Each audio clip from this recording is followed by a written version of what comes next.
Hello, my name is Dr. Ridwan Fontaine. I teach Islamic management at IIUM, and today we are looking at the fifth part of Surah Al-Baqarah and the last part of Surah Al-Baqarah.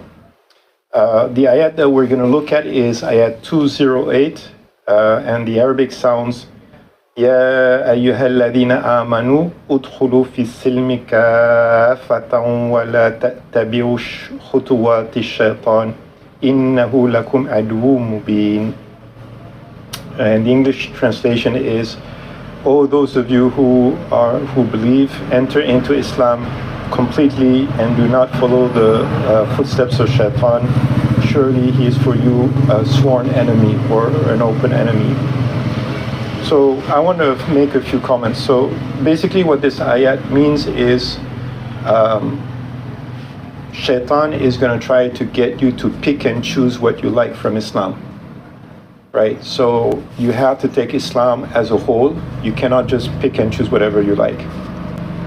Okay, so that's just what the meaning is.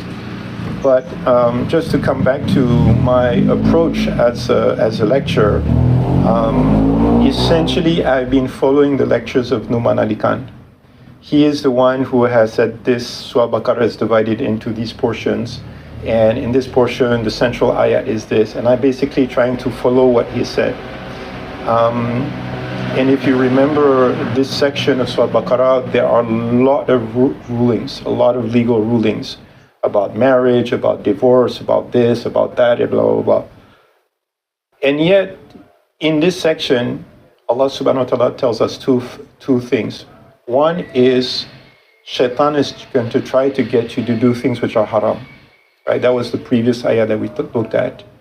And in this ayat, Allah subhanahu wa ta'ala is telling us, Shaitan is going to try to get you to choose whatever you like from Islam and to get you to ignore whatever you like from Islam. Right? So you choose what you like, you ignore what you like. And I was absolutely shell-shocked when I listened to this ayat for the first time, and I started processing what we are being told. So basically, whenever you make a decision as a Muslim, there are two scenarios. The first scenario is Shaitan is in the background, and he's going to try to get you to do something that is haram. The second scenario is Shaitan is in the background, and he's going to try to get you to make a decision which is kind of following your desires rather than you following what Islam is really asking you to do. Whatever you do, Shaitan is there. You cannot not make a decision and Shaitan is not in the background trying to influence what you're doing. So this raises a very important question.